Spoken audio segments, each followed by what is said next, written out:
This is Hidden Killers Week in Review. A look back at the most prolific stories of the week. Welcome to the podcast. If you'd like to listen to an ad-free version of this episode and all of our episodes, then search True Crime Today Premium Plus on Apple Podcasts and press subscribe. That's our premium channel where all of our ad-free and advanced episodes live, all in one place. True Crime Today Premium Plus. Search it on Apple Podcasts and press subscribe. Even try it for 3 days free. Some secrets are kept in the basement, others in the morgue. Welcome to Hidden Killers with Tony Brueski, featuring defense attorney and host of the podcast, Defense Diaries, Bob Motta. Sean Diddy Combs, he's staying behind bars. I don't think anybody was expecting anything different, despite his many offerings of, I'll stay at this luxury mansion, I'll stay on this luxury island. The judge said, no, you're gonna be behind bars in jail. But we've seen an interesting story in these last 2 weeks come out connected to Diddy. It's, I think, one of the first stories that we've seen that has, although a very dark start, a very redeemable ending for someone who really got involved with Diddy at a young age, was one of his proteges. Shine is his name. He was a rapper back in the early days of Bad Boy in '99. And now, after spending, about 10 years behind bars, he got himself out, and he could very well be the prime minister of Belize in the near future. Talk about a turnaround in life and someone who just doesn't let anything hold them down. Joining me to discuss, Bob Motta, defense attorney. The doc's out on Hulu right now. I'm not sure if you've seen it or not, but it's the story's been around for a while, and I think we've all known that someone took the fall for Diddy, and this is the man who did it. All these years later, now that we know, I guess we've seen more. Even the person who got shot in the face says Diddy is the one who shot. Do you think we're going to see any sort of follow-up investigation onto that shooting with everything else that's going on in the world of Diddy and the investigations? You can't rule it out. Yeah. The question becomes, this guy was convicted of it, right? Yeah. How much weight is it going to hold in terms of him turning around now saying, oh, well, maybe it holds a ton of weight. Yeah. Maybe he's like, look, I copped to it. I was the fall guy for this thing. And, so let me ask you this. Did he cop to it or did he go to trial? Because I don't know. He went to trial. Diddy was acquitted and he was not. So he took the fall for it. He did. All they had to say was that a gun was drawn on them. Because in the doc, he even says, look, there was a gun that was drawn on me. I drew my weapon. I did not fire my weapon. Diddy is the one allegedly who fired the shots. And the explanation basically was, look, I didn't have time for security to wait. A weapon was being drawn on me, and that's what I did. But then, of course, was taken down and blamed for the shooting in the nightclub in 1999 with Diddy and J-Lo. Yeah, I think the biggest problem for the feds is the issue of double jeopardy. Yep. Because, Diddy stood trial for it already, right? So in terms of them, I think what they've got on him or what they're alleging that they have on him, which is only going to grow, is probably enough. Yeah. I think that there's going to be just a ton more that's going to come. Like we're just waiting for all of this stuff to drop. It's like the back room maneuvering that must be going on right now between people with a lot of money trying to, leverage that money in terms of keeping themselves out of this thing has to be historic. Yeah. There's so much money involved with this thing. And as well as I do, follow the money, and the money controls everything. So, ultimately, whether or not Shine is going to be brought in to try to assist them, I don't know that it'll be related to that, but it certainly could be related to other things, because he was kind of in the inner circle, right, for years. So, they can use him for other things in terms of, because especially when we look at the time frames, we're talking, this this has been going on a long time. I mean, because essentially Diddy kind of went clean since what are they saying? Like what are they, 2018? Like he quit doing all this shit, you know, allegedly. So, you know, like the time frame's going to line up, and, you know, he certainly doesn't have a fan in this guy Shine.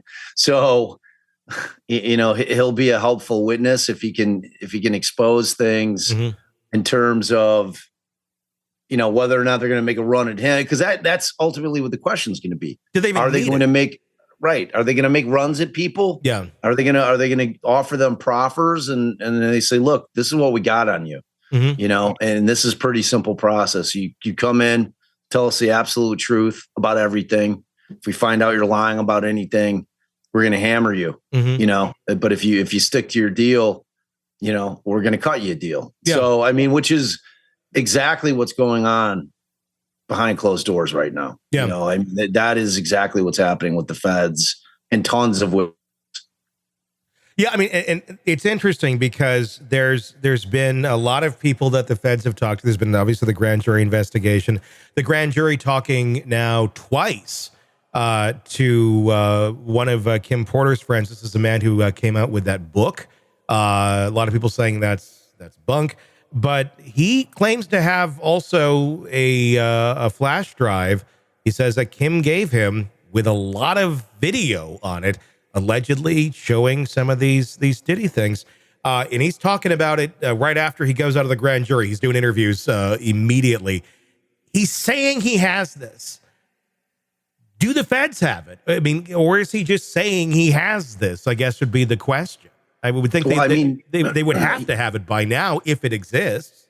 He put it out to the world that he's got it. Yeah. You know, so if the world knows, the feds know. Yeah. And if the feds know, you can be assured that the feds have knocked on the door. You know what I mean? It's like there's no, if it exists and the feds don't have it, they will have it. Yeah. At some point. You know, there's just, again, this is going to be a thing where, you know, you're going to have to just kind of wait it out with the feds. They're very deliberate with their cases, man. They don't, you know, they made the arrests actually quicker than they usually operate. But, you know, we know that we've got grand juries still operating on this case.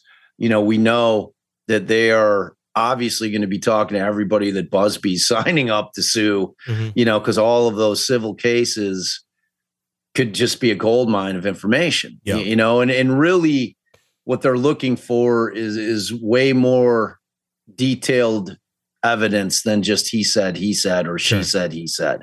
You know, they want the videos, they want recordings, they need things that corroborate what they're saying. So like ultimately, you know, that's going to be the challenge for the feds. And, you know, what they've recovered has to have been voluminous in terms of videos and just everything that's been going on with this guy for a long time.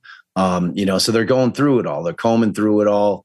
And, you know, I mean, rest assured, and they've got to follow the money trail. Like the money trail is like you can only hide money so much. You know what I'm saying? I mean, it's like cash is obviously one way to do it, but you know, typically you got to store cash somewhere. You know, typically you're making money, like the money gets paid typically not through cash in that industry that he's made all his money in. So there's going to be money trails. You know what I'm saying? And it's just like the amount of forensic accounting that's going on, trying to put all the pieces together of this guy's just absolute empire is going to be a huge task. You know, it's like this trial is going to be epic. Like, cause you know, there's no way he's pleading out. There's no way, you know, and it's going to be a shame because it's in federal court that we're not going to get to see it. No, we're gonna need some boots on the ground in the courtroom for it. That's for sure. Yes, without a doubt, when that takes place. And I know it's slated for early next year, but pending superseding indictments, which I'm sure could be coming along at some point. We're likely quite a ways out yet from that taking place. It's gonna be very fascinating to watch as we finally get there. Just another layer that certainly shows the personality of Diddy, which is no different than we've seen today, where it's he is for himself.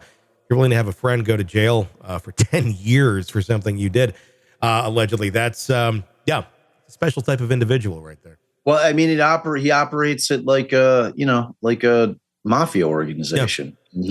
He's the head of it. It's like anybody below him, whose livelihood depended on him was taking the hits. It's just, it's like, it's not that far afield from that. It's the same concept. It's, ultimately this thing's going to shake down into a straight up RICO case, because it's going to be the same shit, man. I mean, it was an organization, where you've got all these other elements that have been added to it in terms of the trafficking and everything else. But in terms of all, like, it very well could be a replay of YSL, except not so much on the street level.